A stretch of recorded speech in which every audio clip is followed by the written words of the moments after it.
Hi friends, again we are back with lecture 6। ठीक है, तो अब हम क्या करेंगे इस लेक्चर में। मेरी पुरानी फंडा क्या है कि हम इसमें एक बार पहले रिवाइज करेंगे एट ए ग्लांस, है ना, थोड़ा सा रिकैपिचुलेट करेंगे कि हमने अपनी प्रीवियस लेक्चर में क्या किया था, क्योंकि यही हमारे लिए सबसे इम्पोर्टेंट चीज है as a source of revision. तो हमने क्या किया था, ट्रांसक्रिप्शन और सेंट्रल डॉग्मा, है ना। एंड सेंट्रल डॉग्मा में हमने क्या देखा था कि अपने पास तो एक नॉर्मल सेंट्रल डॉग्मा है which is called forward central dogma. और किसने दिया है, ये प्रीवियस ईयर क्वेश्चन में भी आया था, ये that was Watson and Crick. लेकिन डेविड बाल्टीमोर और हार्वर्ड टेनिम ने क्या किया कि they have discovered a circular और रिवर्स सेंट्रल डॉग्मा, किसमें, अ ट्यूमर कॉजिंग वायरस, जिसे हम कैंसर कॉजिंग वायरस या रिट्रोवायरस, जिसकी जेनेटिक मटेरियल आरएनए है, राइट। तो उसके पास एक स्पेशल टाइप की एंजाइम है क्या, उसका नाम रिवर्स ट्रांसक्रिप्टेज, ठीक है, जो उल्टा कर रहा है, मतलब वो आरएनए से डीएनए बना रहा है, और फिर बाकी तो नेचुरल प्रोसेस में है। और वो जो रिवर्स ट्रांसक्रिप्टेज है, दैट मीन्स वो क्या है, what is the difference between reverse transcriptase and normal RNA polymerase, कि रिवर्स ट्रांसक्रिप्शन में रिवर्स ट्रांसक्रिप्टेज जो है वो DNA dependent RNA polymerase, sorry RNA dependent DNA polymerase, और नॉर्मल जो आरएनए पॉलीमरेज है that is DNA dependent RNA polymerase, ठीक है। अच्छा, दूसरा हमने क्या पढ़ा, ट्रांसक्रिप्शन कहाँ पे होता है। अगर ये प्रोकैरियोट है तो सिंपल साइटोप्लाज्म, उसके पास कुछ है ही नहीं, है ना। लेकिन अगर यूकैरियोट है तो वो न्यूक्लियस की दो जगह पे हो सकता है, वन इज न्यूक्लियोप्लाज्म और दूसरा न्यूक्लियोलस, ठीक है। ट्रांसक्रिप्शन की जो बिगिनिंग साइट है, जहां से वो शुरू होता है, कहां से वो शुरू होता है, प्रोमोटर सीक्वेंस, जिसमें TATAA सीक्वेंस होती है, and that's why it is also known as TATA या फिर प्रिन्बो बॉक्स, ठीक है। ट्रांसक्रिप्शन में सबसे मेन एंजाइम आरएनए पॉलीमरेज, जो इलोंगेशन करता है, वो भी हम देखेंगे, अभी डिफरेंस हम करेंगे कि उसमें यूकैरियोट्स और प्रोकैरियोट्स में क्या डिफरेंसेस है। फिर वो ट्रांसक्रिप्शन कंटिन्यू कहां तक होता है, टर्मिनेटर। टर्मिनेटर सीक्वेंस पे एक फैक्टर आता है जिसका नाम है रॉ फैक्टर। रॉ फैक्टर क्या कर देगा, टर्मिनेशन कर देगा, मतलब प्राइमरी जो ट्रांसक्रिप्ट, जो न्यूली फॉर्म्ड आरएनए है, उसको रिलीज कर देता है, राइट। और उसमें भी उसको एनर्जी चाहिए, ठीक है। तो ये एट ए ग्लांस हमारा मतलब एक रिकैपिटुलेशन था। अब हम शुरू करेंगे। लास्ट लेक्चर में मैंने सिर्फ ये बताया कि मेन क्या डिफरेंसेस है, बट जो मेन डिफरेंस है अभी हम करेंगे कि यूकैरियोटिक और प्रोकैरियोटिक में क्या ट्रांसक्रिप्शन में डिफरेंस है। सबसे पहला जो डिफरेंस है, जो हमने पहले कर लिया था, कि ये जो होता है प्रोकैरियोट्स में, it takes place in cytoplasm, है ना। हमने तो सिर्फ मेन एंजाइम का ही लिखा था, so it takes place in cytoplasm, लेकिन किसमें, प्रोकैरियोट में, ठीक है, साइटोप्लाज्म ऑफ प्रोकैरियोट।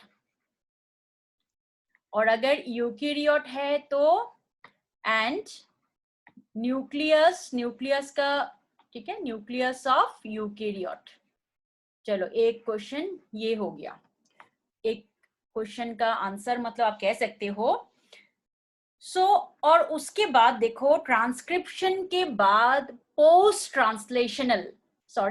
ट्रांसक्रिप्शनल बहुत सारे मॉडिफिकेशंस होना होता है। क्यों, क्योंकि ट्रांसक्रिप्शन यूकैरियोट्स में न्यूक्लियस में होता है, और फिर वहां से उसको साइटोप्लाज्म में जाना है ट्रांसलेशन के लिए।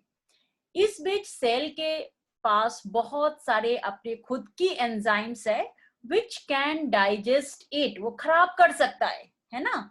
तो उससे बचने के लिए भी बहुत सारे प्रोसेसिंग करनी पड़ती है, बट प्रोकैरियोट्स में किसी चीज की जरूरत नहीं है। क्यों, क्यों भाई, जरूरत क्यों नहीं है? क्योंकि प्रोकैरियोट्स में तो आप ट्रांसक्रिप्शन बोलो या ट्रांसलेशन बोलो, कहाँ होना है उसको? साइटोप्लाज्म में होना है, कहीं कहाँ जाना है उसको, है ना? So in prokaryotes we can say there is no transcriptional.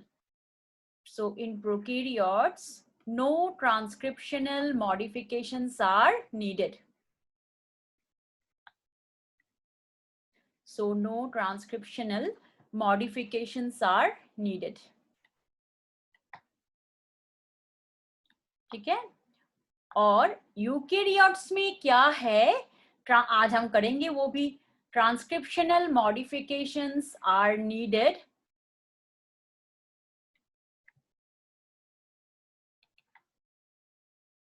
So modifications are needed in eukaryotes.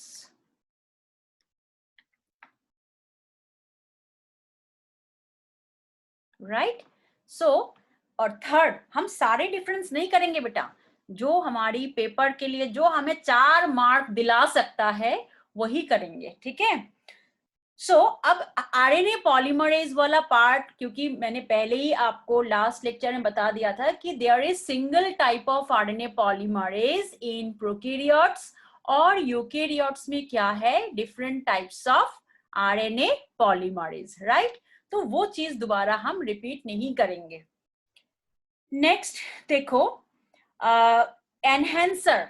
एक ना एनहेंसर करके भी एक पार्ट था ट्रांसक्रिप्शन में. So which is not needed in case of prokaryotes. So enhancer is absent in prokaryotes, but is present in eukaryotes. ठीक है? तो ये भी हमारे लिए एक इंपॉर्टेंट पॉइंट है. एमआरएनए ये बहुत बहुत इंपॉर्टेंट है, तो कोई बात नहीं, एक पॉइंट अगर हम दोबारा रिपीट भी कर रहे हैं तो दिस इज वेरी इंपॉर्टेंट, क्योंकि prokaryotes are polycistronic, but eukaryotes are always monocistronic. Right? So eukaryotes are monocistronic. ठीक है? अच्छा, एक और इसमें ना बेसिकली जब हम सिस्ट्रॉन की बात करते हैं तो वो हम एमआरएनए की बात कर रहे हैं, not because of other types of RNA. और नेक्स्ट जो इम्पोर्टेंट है, देखो मैंने अभी मॉडिफिकेशंस कहा है ना, तो उन मॉडिफिकेशन में 3 चीजें आता है. स्प्लाइसिंग एक मेजर मॉडिफिकेशन है, एडिनाइलेशन दूसरा मॉडिफिकेशन है, and third modification is capping. तो ये 3 चीजें यूकेरियोट्स में आता है, नॉट इन प्रोकैरियोट्स. राइट? सो यहाँ पे देखो, इट टेक्स प्लेस जो है बेसिकली यहाँ पे transcription takes of in eukaryotes. So transcription of eukaryotes takes place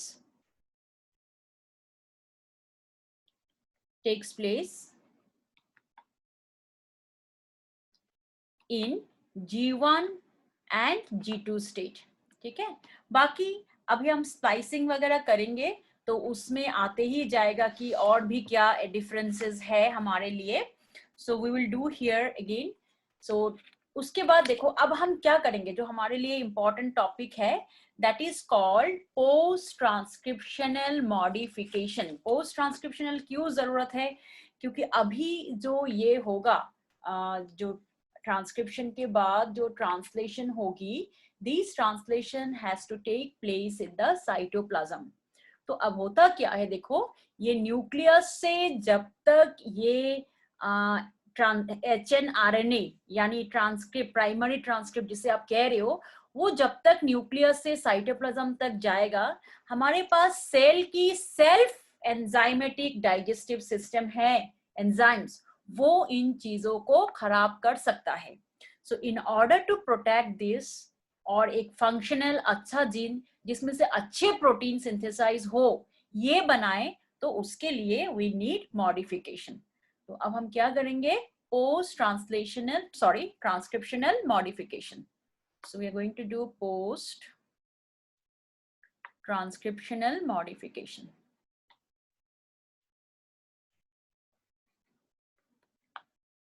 right, so in modification में सबसे पहले हमारे पास आता है एडिनाइलेशन। इसे हम क्या कहते हैं, एडिनाइलेशन, और इसे हम कहते हैं पॉली ए टेल, और इसे हम क्या कह सकते हैं, टेलिंग कह सकते हैं। राइट, तो इस टेलिंग में क्या होता है, ये रहा आपके पास HNRNA, this is the primary transcript, है ना। ये सपोज हमारे पास प्राइमरी ट्रांसक्रिप्ट, ठीक है, और ये है इसका 5 प्राइम एंड, और ये है इसका 3 प्राइम एंड। तो बेसिकली जो ये पॉली एडिनाइलेशन बोलो इसको, या फिर पॉली ए टेल बोलो, या टेलिंग बोलो, ये बेसिकली 3 प्राइम एंड के लिए होता है, to protect the 3 prime end from enzymatic digestion. यहाँ पे क्या होता है, एडिनिन रेसिड्यूज, ठीक है ना, जैसे एडिनोसिन कहते हो आप, एडिनिन या adenosine residues, they get attach to the 3 prime end, ठीक है। कितने adenine residues, approximately 200 to 250 adenine residues gets attached to the 3 prime end. क्यों, क्योंकि उसको 3 प्राइम एंड को प्रोटेक्शन देना है, और ये सब चीजें प्रोकैरियोट की जरूरत ही नहीं है। So what does this is called polyadenylation, that is addition of, हम इसे क्या लिख सकते हैं, एडिशन ऑफ एडिनिन या एडिनोसिन रेसिड्यूज, राइट, अप्रोक्सीमेटली कितना, लाइक 200 से लेके 250 residues on the 3 prime end, ठीक है, ये सिर्फ 3 प्राइम एंड पे रखेगा, to protect 3 prime end from enzymatic digestion, right, from enzymatic digestion. और ये भी देखो एक चीज ये भी है फंक्शन, कि ये जो एडिनिन रेसिड्यू सिर्फ प्रोटेक्शन नहीं दे रहा है, ये ना एक्चुअली डायरेक्शन भी शो करता है। कौन सी डायरेक्शन, आप देखो, आपको किसी ने बोल दिया, आप दिल्ली में नए नए आए हो, किसी ने बोल दिया भाई जा जंतर मंतर जा, कहाँ खो जाओगे आप, एक डायरेक्शन पता होना चाहिए ना मुझे किस डायरेक्शन में जाना है। तो उसी तरह से ये न्यूक्लियस से जब तक राइबोसोम, साइटोप्लाज्म की राइबोसोम्स में पहुंचेगा, तब तक ये भटक सकता है, इट कैन लूज इट्स वे। सो ये जो एडिनिन रेसिड्यूज है, इसका एक काम ये भी है, इट गाइड्स और डायरेक्ट्स, ठीक है, the site of translation where the this mRNA has to proceed, ठीक है। या तो उसमें देखो ये हो गया आपका एडिनाइलेशन। सेकेंड जो मॉडिफिकेशन है दैट इज कॉल्ड कैपिंग, अगला मॉडिफिकेशन को हम कैपिंग कहते हैं। नाउ कैपिंग किस में आता है, कैपिंग भी, और ये सारा जो मॉडिफिकेशन हो रहा है बेसिकली mRNA में हो रहा है, मैं mRNA में आपको दिखा रही हूँ ना। कैपिंग क्या है, कैपिंग को अगर हम देखें तो हमारे पास एक तो प्राइमरी ट्रांसक्रिप्ट की अगर हम देखें इसको, this is the primary transcript, ये 5 प्राइम एंड है और ये 3 प्राइम। यहाँ तो एडिनिन बाइंड हो गया था, एडिनोसिन ये बाइंड हो गया था, ठीक है, तो रहता कौन सा है, 5 प्राइम एंड। 5 प्राइम एंड में क्या है कि एक कंपाउंड आके बाइंड होता है यहाँ पे, चलो इसके लिए थोड़ा दूसरा कलर लेते हैं, ये लेते हैं, है ना। सो 5 प्राइम एंड पे आके एक cap, this is called cap, cap bind होता है। अब एक साइड तो प्रोटेक्टेड हो गया, दूसरा साइड को भी तो प्रोटेक्शन देना है ना। तो ये कैप, कैप क्या है, कैप अगर हम देखें 7 मिथाइल गुआनोसिन, इस कंपाउंड का नाम है 7 methyl guanosine, which protects the 5' end from enzymatic digestion. So capping is, अगर हम देखें इसको, capping is addition of 7 methyl guanosin on the 5' end to protect the 5' end from enzymatic digestion.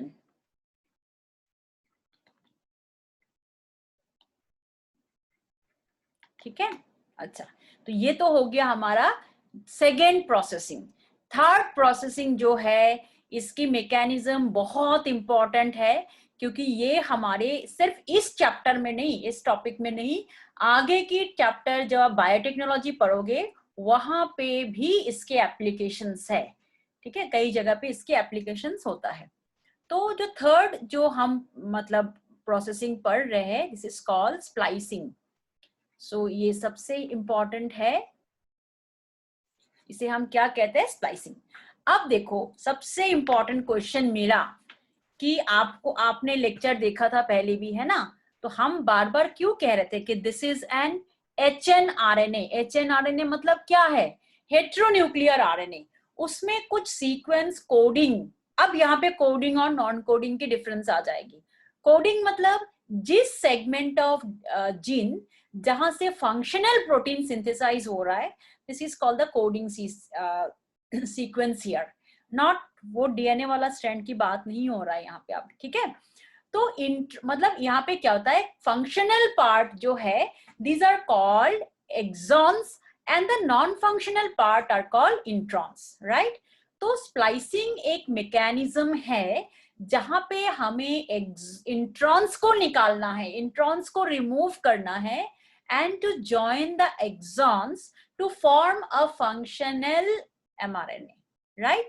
क्योंकि देखो अगर इंट्रॉन्स रह गया, स्प्लाइसिंग नहीं हुआ, इंट्रॉन्स रह गया, तो वहां से जो प्रोटीन्स बनेंगे वो एबनॉर्मल प्रोटीन्स बनेंगे। इसी वजह से तो ये मस्कुलर डिस्ट्रॉफिन सिंड्रोम वगैरह जो पढ़े हो, लार्जेस्ट जिन में क्यों आता है, स्प्लिट जिन में क्यों आता है, क्योंकि उसके पास दोनों चीजें हैं, इंट्रॉन्स भी है और एक्सॉन्स भी है। तो स्प्लाइसिंग में हमें बेसिकली रिमूव करना है, किसको रिमूव करना है, इंट्रॉन्स को रिमूव करना है और एक्सॉन्स को हमें ज्वाइन करना है, राइट। तो उसके लिए पहले हम डेफिनेशन लिखते हैं, फिर हम अपने डायग्राम ही ड्रॉ करेंगे। सो यूकेरियोटिक, इसको लिख लेते हैं, यूकेरियोट्स ट्रांसक्रिप्ट, यूकेरियोटिक करते थे, eukaryotic transcript possesses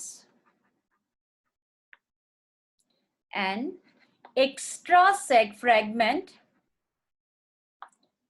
fragments called introns, right? So introns which are non-functional या abnormal protein देगा वो, which are so non-functional या non-coding यहाँ पे, right? So splicing is a process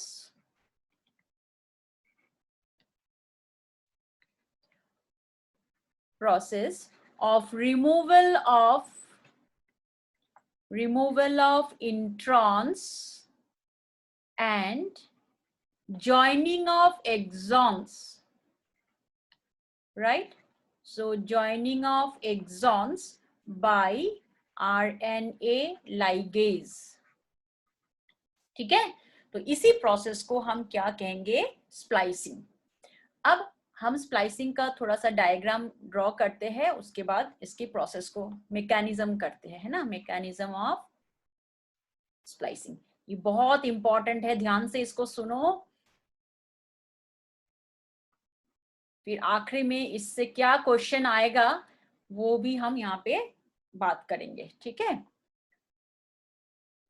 सो देखो स्प्लाइसिंग में क्या होता है कि दो पार्ट है, intron is the non functional part और exon is the functional part. तो स्प्लाइसिंग ऐसा मैकेनिज्म है जिसमें हमें इंट्रॉन्स को रिमूव करना, निकालना और एक्सॉन्स को ज्वाइन करना, किस चीज से, आरएनए लाइगेज से। तो देखो यहाँ पे ये जो पूरा है ना, ये एक एमआरएनए के स्ट्रक्चर है, आरएनए की स्ट्रक्चर है ना। और इसके ऊपर क्या किए जा रहे हैं, देखो ये स्टार्ट कोडन, मतलब बेसिकली इसी एमआरएनए से प्रोटीन सिंथेसिस होता है। ये बाजार वाला प्रोटीन नहीं है, वो तो हम आर्टिफिशियली मशीन से भी बना सकते हैं, ये हमारे इंटरनल जेनेटिक प्रोटीन है। सो इसमें क्या होता है, ये स्टार्ट कोडन जहां से ये प्रोटीन सिंथेसिस स्टार्ट होगा, और स्टॉप कोडन यानी जहां पे प्रोटीन सिंथेसिस बिल्कुल स्टॉप हो जाएगी, है ना। तो इसमें दो तरह का सीक्वेंस, ये जो खुले खुले व्हाइट व्हाइट एरिया है, दीज आर द इंट्रॉन्स यानी नॉन फंक्शनल पार्ट, और ये जो मैंने ब्लू से शेड किया है, दीज आर द एक्सॉन्स। हमें इन व्हाइट पार्ट को यहां से कट करके निकालना है और इस ब्लू पार्ट यानी एक्सॉन्स को ज्वाइन करना है। तो अगले डायग्राम में आप देखो, ये जो हमारा ये एमआरएनए जो है, इसका देखो ये एक्सॉन पार्ट और इंट्रॉन है ना। तो इंट्रॉन पार्ट में this is called the splice site, इसी साइट को काटना है। तो इस साइट की भी 5 प्राइम साइट पे आप देखोगे GU सीक्वेंस, ग्वानोसिन और यूरिडिन की सीक्वेंस, और इसके 3 प्राइम साइट में होना चाहिए AG सीक्वेंस, ठीक है, यानी एडिनोसिन एंड ग्वानोसिन सीक्वेंस। तो इस सीक्वेंस पे आके हमारे लिए, हमने जब टाइप्स ऑफ आरएनए देखा था, तो उसमें एक टाइप था SNRNA, स्मॉल न्यूक्लियर आरएनए। इनके सब यूनिट्स बड़े कम होते हैं और मॉलिक्यूलर वेट कम है, तो इस बेस पे इसको कहा जाता है स्मॉल न्यूक्लियर आरएनए। तो यहाँ आके GU सीक्वेंस पे आके SNRNA बाइंड होगा, राइट।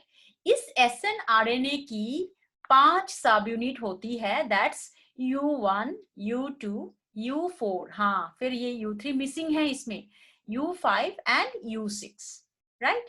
तो इन सब यूनिट में से सबसे पहले ये जो GU साइट है, U1 और U2 बाइंड होता है, followed by U4, U5 and U6। तो जब ये सारे बाइंड हो जाएंगे, क्या बाइंड होंगे, SNRNA बाइंड होंगे, तो इसे हम कह सकते हैं, इसको हम क्या कहेंगे कि स्प्लाइसोजोम। जब ये बाइंड हो जाएगा तो इसे हम क्या कहेंगे, स्प्लाइसोजोम। देखो इन जैसे ही ये पूरा बाइंड हो गया SNRNA सारा, व्हेन इट इज बाउंड, चलो ये हमने नहीं किया, SNRNA की सारे सब यूनिट्स जब बाइंड हो जाएंगे, the structure will be considered as spliceosome structure, right. तो ये हमारा बन गया स्प्लाइसोजोम।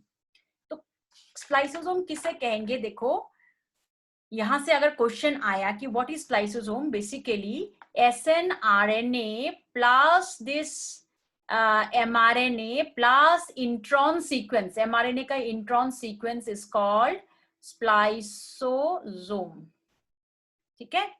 सो this is the spliceosome, I am sorry ये C होगी, स्प्लाइसोजोम। अब ये इंट्रॉन्स को कट कर देगा, ठीक है ना, इधर GU और उधर AG सीक्वेंस से ये कट कर देंगे, and it will fold the introns, introns को ऐसे फोल्ड कर देगा। इस फोल्डेड पार्ट को हम क्या कहते हैं, इंट्रॉन लैरिएट। ये देखो इंट्रॉन लैरिएट। तो फोल्ड होने के बाद इसको कट करके बाहर निकाल देगा, है ना। तो इंट्रॉन लैरिएट होके फिर इस इंट्रॉन लैरिएट का क्या होता है, धीरे धीरे इसमें एंजाइम की डाइजेशन होती है, मतलब इस सेल्फ एंजाइमेटिक जो सेल के अंदर एंजाइम्स होते हैं, दे डाइजेस्ट दिस इंट्रॉन्स। अब एक्सॉन्स को ज्वाइन करना, ये सारे ब्लू पार्ट को ज्वाइन करना, जैसे आपने DNA लाइगेज देखा था कि DNA फ्रेगमेंट्स को ज्वाइन करने के लिए उसी तरह से आरएनए लाइगेज होती है आरएनए को ज्वाइन करने के लिए to form a functional mRNA. तो लाइगेज जहां पे यूज होगा it will take ATP, it will use ATP, right.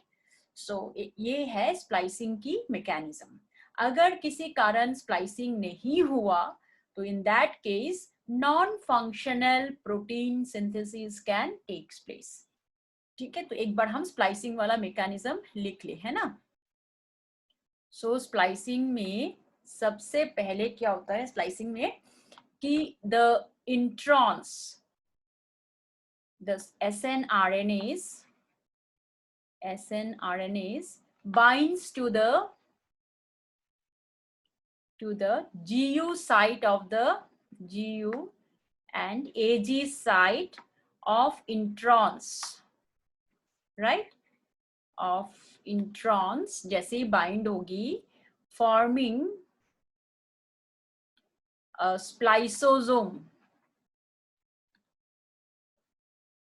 ठीक है। इट निक्स, निक मतलब कटिंग, सो इट कट्स या फिर आप निक्स लिख सकते हो the introns and folds it forming a lariat structure,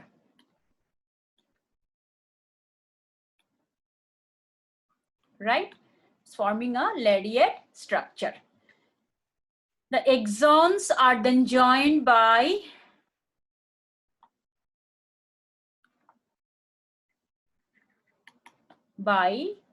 RNA ligase, right?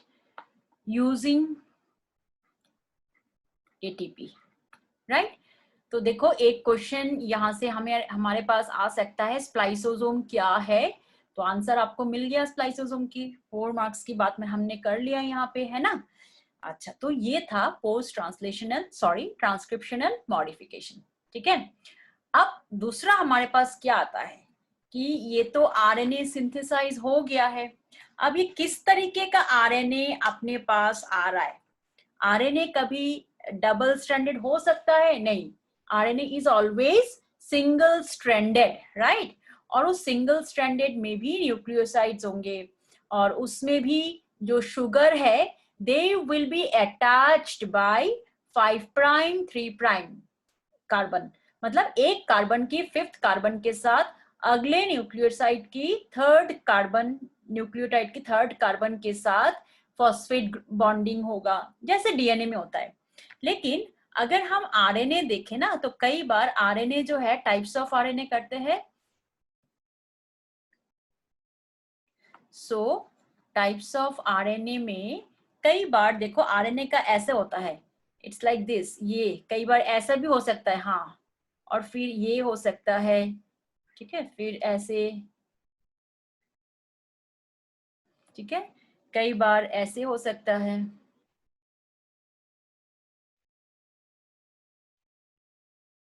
ऐसे भी हो सकता है। तो ये कैसे, ये है बेटा सिंगल स्ट्रैंडेड आरएनए ही है, लेकिन इस सिंगल स्ट्रैंडेड आरएनए में भी देखो क्या होता है। अगर हम थोड़ा सा ऐसे, चलो हम दोबारा इसको बना के एक बार देखिए, है ना, कैसे है ये।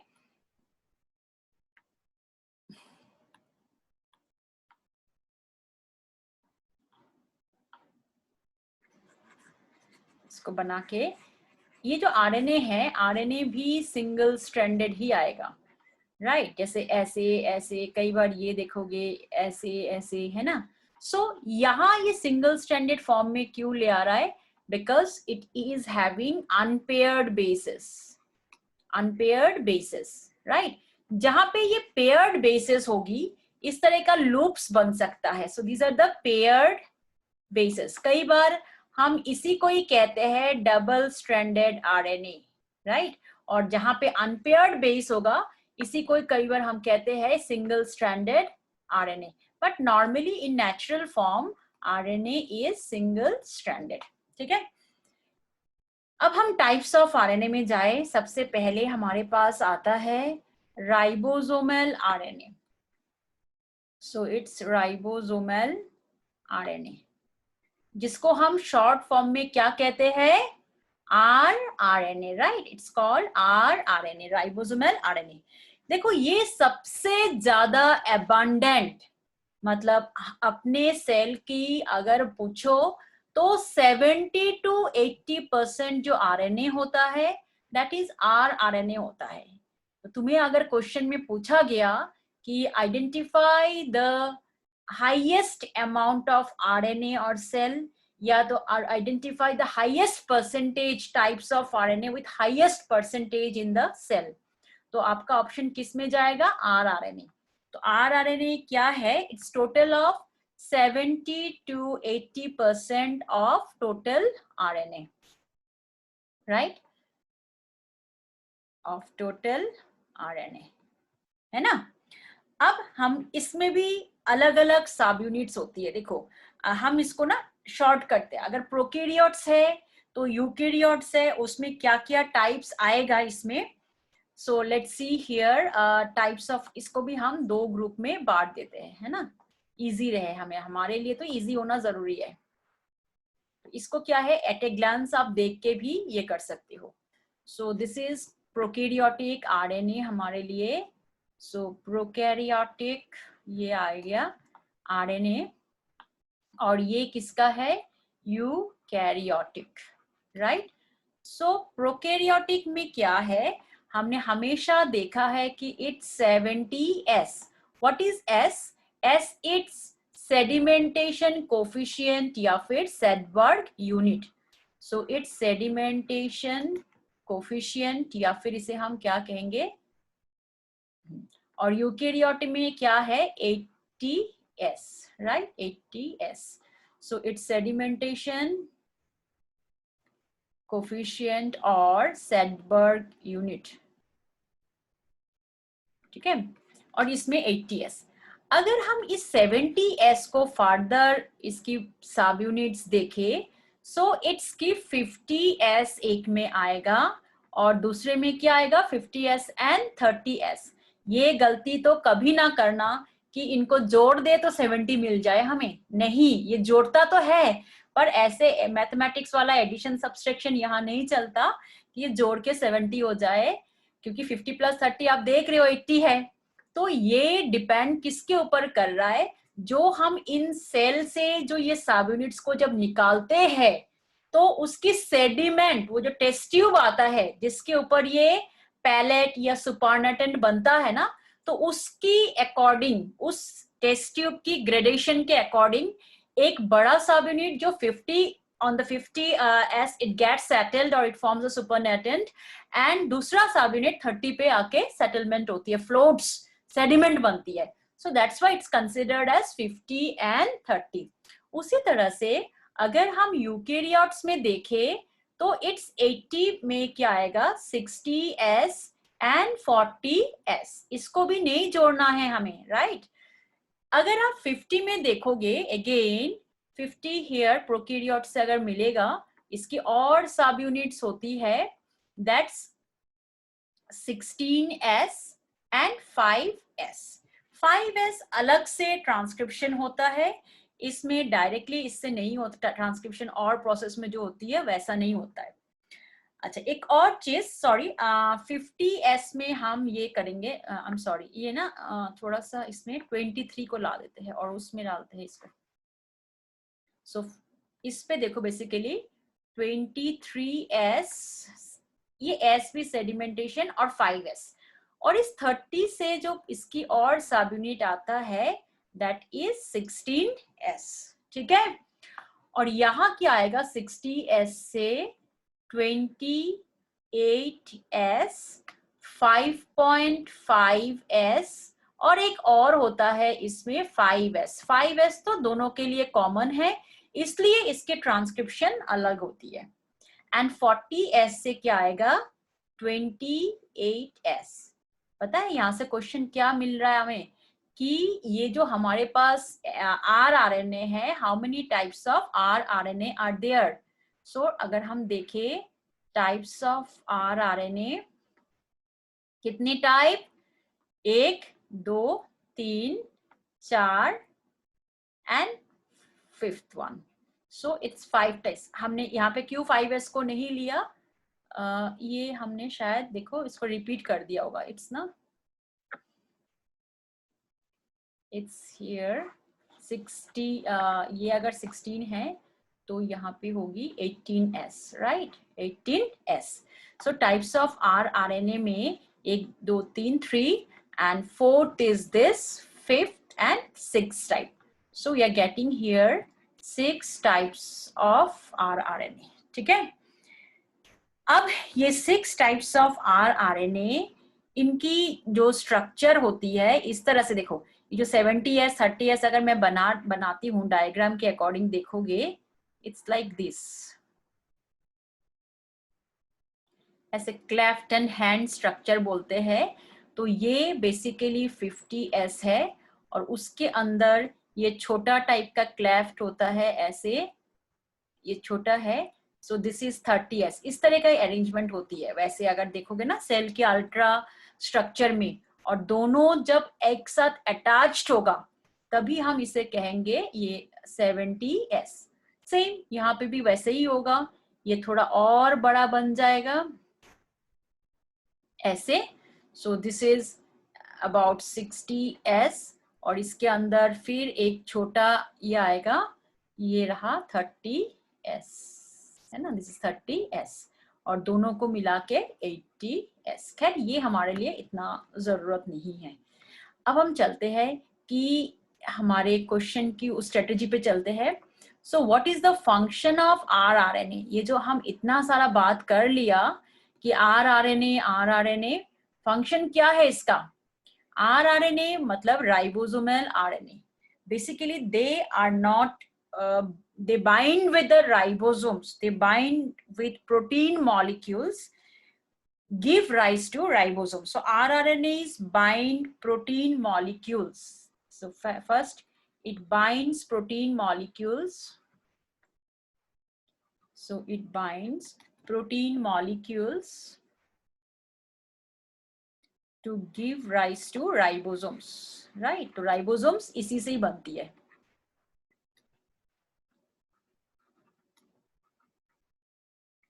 ठीक है, दूसरा क्या है, ये कैप रीजन और एक उसमें आता है कि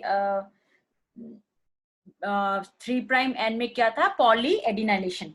यहाँ 5s rRNA जो है दूसरा, अगर 5s का देखोगे ना, द 5s rRNA,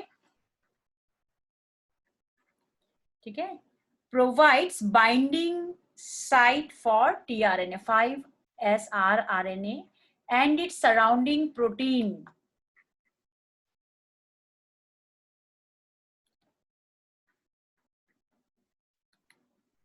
ठीक है, provides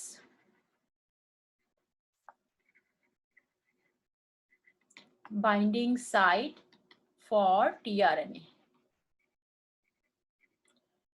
हो गया, तो बेसिकली tRNA भी हम करेंगे।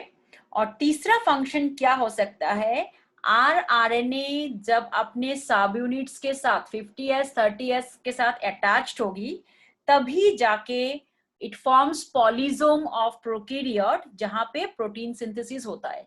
यानी rRNA जो राइबोसोम्स बनाता है उसी पे ही प्रोटीन सिंथेसिस होता है ना। तो मेरा मतलब इतना ज्यादा हम नहीं पढ़ते हैं, यहाँ पे यही कंक्लूड कर लेते हैं, है पेशेंस लेवल कम हो जाती ज्यादा पढ़ने में, है ना। तो इसमें क्या होगा, the sub units of rRNA binds to form ribosomes for protein synthesis।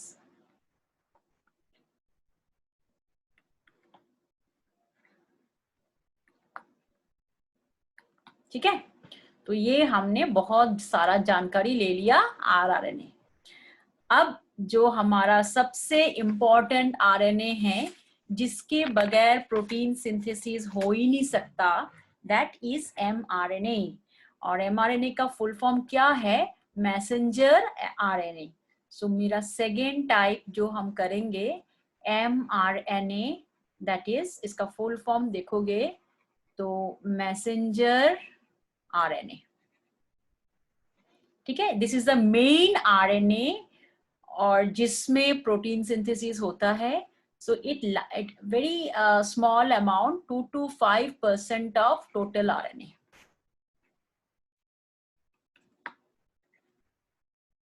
ठीक है।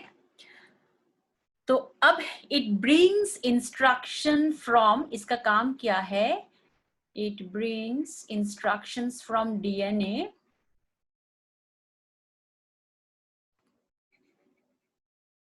फ्रॉम DNA, तभी तो हम कहते हैं ना जीन, DNA को जीन कहते हैं, for a particular type of polypeptide,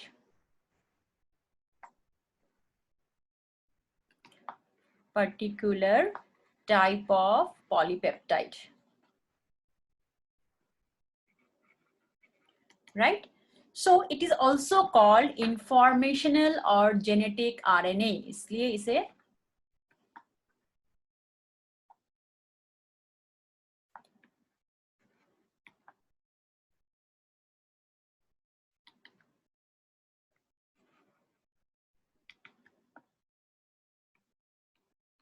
ठीक है। तो देखो rRNA, एक तो फिर इसमें सारे चीजें आपको मिलेंगे, हो सकता है कैपिंग हो या एडिनाइलेशन हो, वो दूसरे RNA में ना हो, बट mRNA में it's very important because this is the most important RNA from where protein synthesis can takes place. तो मेरे ख्याल से 2009-8 में इसका जो क्वेश्चन आया था mRNA की, और इसके बाद भी आया हुआ है। तो mRNA वेरी इंपॉर्टेंट, इसको अगर देखोगे, अभी मैं इसकी स्ट्रक्चर बनाती हूँ, ज्यादा हमें थ्योरी नहीं लिखना है, मैं इसकी एक फ्लो चार्ट टाइप का बना देती हूँ। फ्लो चार्ट क्या, एक जैसे शॉर्टकट डायग्राम, तो उससे आपको इसकी स्ट्रक्चर, और ये मत सोचो कि मैम शॉर्टकट बना रही है तो वो शॉर्टकट हमारे दिमाग में भी हो जाए, नो नेवर। उसकी जो लेवलिंग है तो बड़ा एक डंडा सा कुछ बनेगा, बट उसकी जो लेवलिंग है, उसी लेवलिंग से आपको क्वेश्चन देंगे। उस लेवलिंग में 1 2 3 4 ऐसा रहेगा, and will be asked to choose the labelling part from the options, right. So this is very important. और फिर क्वेश्चन ये भी आता है एक कि mRNA के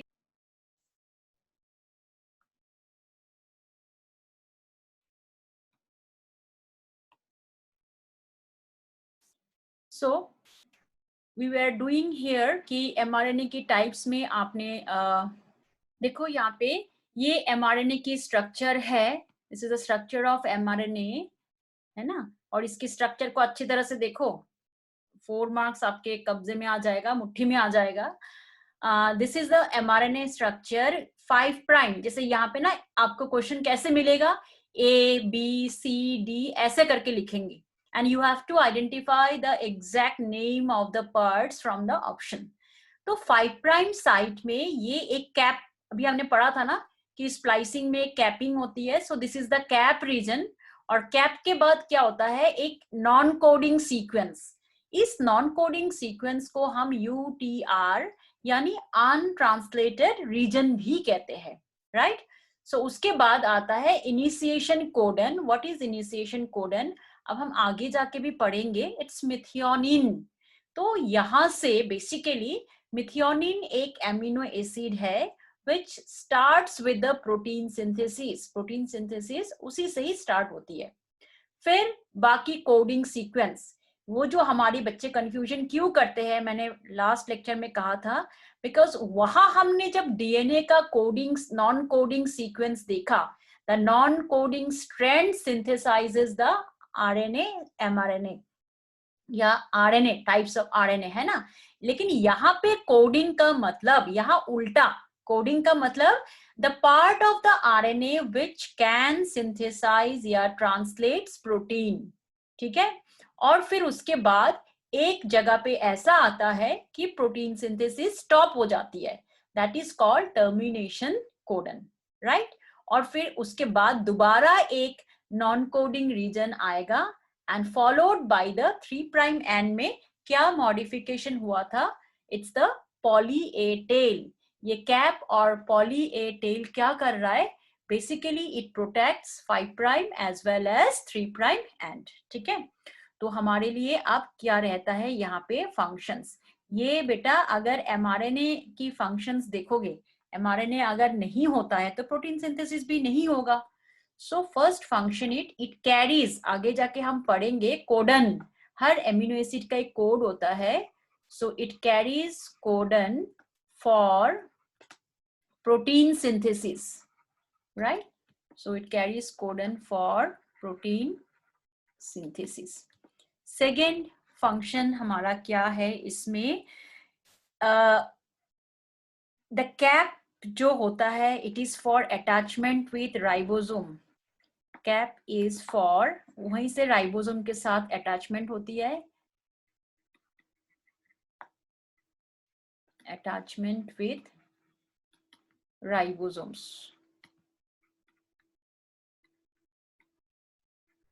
ठीक है, फिर कैप प्रोटेक्ट्स, एक तो है कि cap protects the mRNA, the mRNA from enzymatic digestion, right?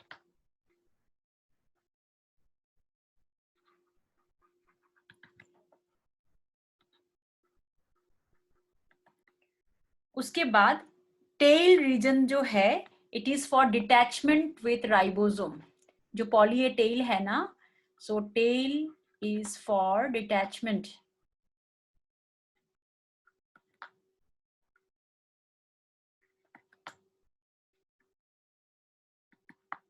Protein synthesis खत्म होने के बाद तो डिटैच भी होना पड़ेगा, खाली अटैचमेंट से नहीं होता है, डिटैच भी होना पड़ेगा, तो उसके लिए है बेसिकली दिस। अब जो हमारे पास सबसे ज्यादा मतलब जो क्वेश्चन आता है, this is from the tRNA की स्ट्रक्चर से, तो एक बार मैं टीआरएनए के स्ट्रक्चर बना देती हूँ फिर हम डिस्कस करते हैं उसको, है ना। क्योंकि देखो मैं ये प्रेफर बार बार ही कह रही हूँ, ये प्रेफर नहीं करती कि मैं कॉपिंग करूँ, बिकॉज उसमें फिर वही है, वो बुकिश टाइप की डायग्राम होती है, वो आप बुक में भी देख सकते हो, ठीक है ना। So let's do with the diagram first. देखो हमने एक रफ टीआरएनए की स्ट्रक्चर बना दिया।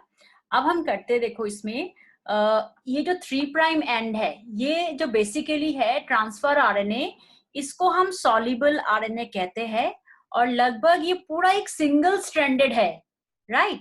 लेकिन इसमें 73 to 93 बेस पेयर्स है, एक चेन की तरह होता है।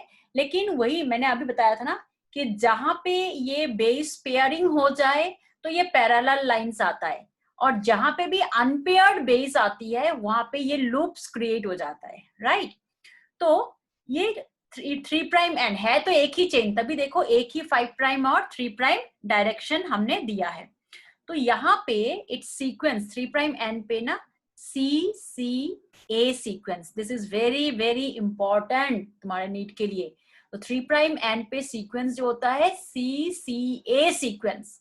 लेकिन ये जहां देखो आपको ये पैरेलल लाइंस क्यों मिल रही है, these are the paired bases, parallel lines always you will get because of ये parallel lines या जो parallel part देखते हैं lines paired bases होता है, paired bases। और यहाँ क्या होता है, ये loops में क्या होता है, they are basically of unpaired bases।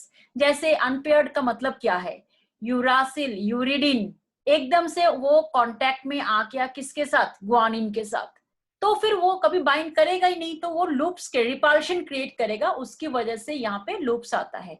So these are the unpaired bases, right. अब देखो ये CCA, इसका फंक्शन क्या है, इस पार्ट को क्या कहते हैं, दिस इज कॉल्ड एडाप्टर। क्यों, चलो थोड़ा सा इसमें कलरफुल पेंसिल पेन यूज करते हैं। Why it is called adapter, it brings the amino acid, binds with amino acid, ठीक है, ये एमिनो एसिड के साथ बाइंड करेगा और एमिनो एसिड को mRNA तक पहुंचाएगा, इसका काम है, राइट। अच्छा अब आओ यहाँ पे कुछ अनपेयर्ड बेस होती है, this is called T5C loop, ठीक है, इसे हम T5C लूप कहते हैं। क्यों इसमें ये अनपेयरिंग क्यों होता है? बिकॉज इसके पास एक तरह का नाइट्रोजनस बेस है विच इज कॉल्ड स्वीडोयूरिडिन। स्वीडोयूरिडिन क्यों कहते हैं? False uridine might be structurally ये सेम दिखा रहा है और कुछ इसमें ग्रुप्स है, functional groups which may be different with the uridine. तो what is this function of T5C loops? ये tRNA जब एमिनो एसिड को ले जाएगा, पहले तो ये tRNA mRNA के साथ या राइबोसोम्स के साथ बाइंड होगी. So what is the function of T5C loop? It binds with the ribosomes. These loops से वो क्या करता है? It binds with ribosomes. Right? अच्छा, अब इसको थोड़ा छोड़ते हैं. ये वेरिएबल आर्म है, किसी में होगा किसी में नहीं होगा, इसका एग्जैक्ट फंक्शन नहीं पता, ठीक है ना, है ही नहीं अभी तक. So it's called variable arm. अब हम देखते हैं, पहले इसका खत्म करें फिर हम देखेंगे ये वाला, क्योंकि ये हमारे लिए मेन पार्ट है. Now what is this loop called? This is called DHU loop, right. यहाँ पे भी कोई अनपेयर्ड बेस होगा, कई बार इसको हम डी स्टेम भी कहते हैं. देखो बेटा, देखो इस एमिनो एसिड को एडाप्टर के साथ बाइंड करने के लिए एक ग्लू चाहिए, फेविकॉल चाहिए. वो फेविकॉल क्या है? यहाँ पे एंजाइम्स. फेविकॉल की बात करें तो यहाँ पे एंजाइम है, लेकिन सबसे पहले ये tRNA has to bind with the enzymes, फिर जाके वो एमिनो एसिड को बाइंड करवाएगा. What is that enzyme? वो ग्लू क्या है या फेविकॉल क्या है? This is called amino acyl tRNA synthetase. तो D loop से the tRNA binds with enzyme. हम ना नीचे इसको लिखेंगे with enzyme with the help of D site, right? अच्छा, अब ये क्या है भाई? This is called एंटीकोडन. Very very important. देखो तुम्हारा 4 मार्क यहाँ पे छुपा है. एंटीकोडन क्या है? अब हम करते हैं, इसके नीचे होता है mRNA, राइट. ये जहां से प्रोटीन सिंथेसिस होगा, ये mRNA इसके नीचे है. अब mRNA में ना हर एमिनो एसिड का कोड नेम, जैसे हमारे निक नेम होते हैं अलग अलग, है ना, तो mRNA की भी कोडन होती है, वो हम आगे पढ़ेंगे. जैसे ये AUG, 3 बेस, नाइट्रोजनस बेस की एक कोडन बनता है. तो ये रहा हमारा codon. This is called the codon which can synthesise protein. तो tRNA क्या होता है? ऑपोजिट पेयर के साथ बाइंड होगा, है ना. तो तभी हम इसे क्या कहते हैं कि चलो इसमें क्या होगा, ऑपोजिट स्ट्रैंड के साथ बाइंड होगी. तो A U के साथ बाइंड होगा, U A के साथ बाइंड होगा, G C. So these opposite bases are called anticodon. क्योंकि पेयरिंग का जरूरत होता है. This is nothing but exactly base pairing. इसे हम क्या कहते हैं? Base pairing. तो इस पार्ट को मतलब what is the function of एंटीकोडन? एंटीकोडन is the site which binds with the mRNA. अब ट्विस्ट ये है कि मैम तो बोल रही थी कि क्वेश्चन का फंडा यहाँ पे है, यहाँ पे एक धमाका होता है. This particular site is called wobbling. इसे हम वॉबलिंग भी कहते हैं, ठीक है. और यहाँ पे जो हाइपोथेसिस लगता है, वॉबल हाइपोथेसिस, किसने दिया है? Watson and Crick. देखो ये सारे क्वेश्चन की पार्ट है. What is wobbling? आगे हम जेनेटिक कोड पढ़ेंगे तो वहां देखेंगे कि हर एमिनो एसिड एक कॉलम होती है और रॉज होती है. तो एक कॉलम की जो हर एमिनो एसिड होता है, उन एमिनो एसिड की द फर्स्ट 2 बेस, यहां से जो हमारा फर्स्ट 2 बेस होता है, first 2 base remains same and the third base changes. Third base कब चेंज होता है? changes with the change of amino acid. So with the change of amino acid, this is called wobbling. इसी को कहते हैं wobbling or wobble hypothesis. So what is wobble hypothesis? According to change of amino acid, the first 2 bases remain same and third base change with the change of amino acid, which is called wobbling or wobble hypothesis. फिर किसने दिया है? Given by Watson and Crick का बहुत contribution है molecular biology में, so it's given by Watson and Crick. ये जो हमने ये स्ट्रक्चर पढ़ा है, क्योंकि टीआरएनए की दो स्ट्रक्चर है, वन इज 2 डायमेंशनल और एक होता है कि 3 dimensional. So this structure is 2 dimensional structure, Watson and Crick, right. So ये जो हमने स्ट्रक्चर पढ़ा है, दिस स्ट्रक्चर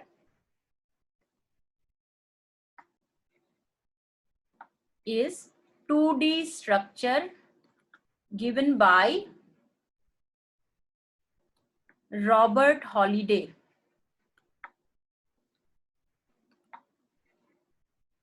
Right? So इस tRNA की जो इसे soluble, once amino acid को छोड़ देगा, it gets digested. तो तभी हम इसे कहते हैं कि soluble RNA. It consists of 73 to 93 nucleotides, right? Parts में देखो and constitutes, ये भी बहुत कम होती है, 15% of total RNA, right? So इसका tRNA का main क्या है फंक्शन में अगर देखोगे, it brings amino acid to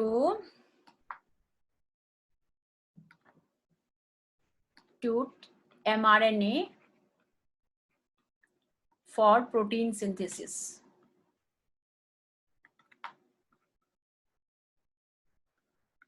ठीक है. और इसका एक चीज और देखे, इसका एक और डायग्राम भी है, L shape structure. Other structure में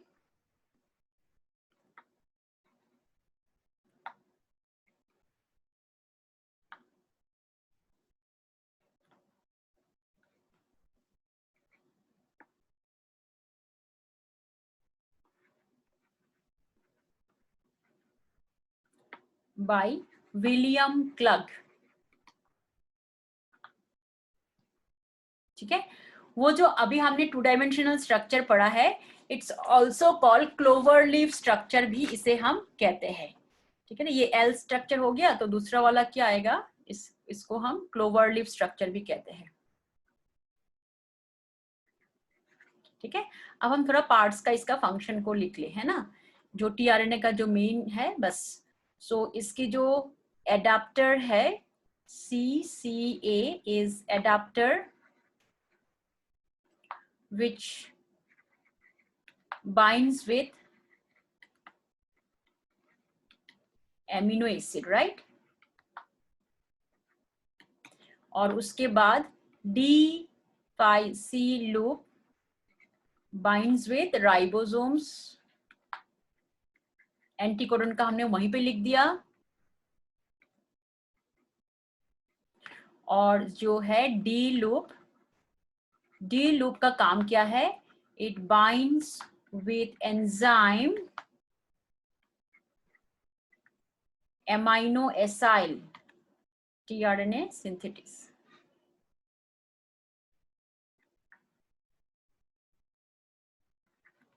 amino acyl tRNA synthesis, right. So देखो, अब एक बार हम इसको रिकैपिचुलेट करते हैं कि क्या आज हमने किया है और हमारा यहाँ से क्वेश्चन क्या आ सकता है.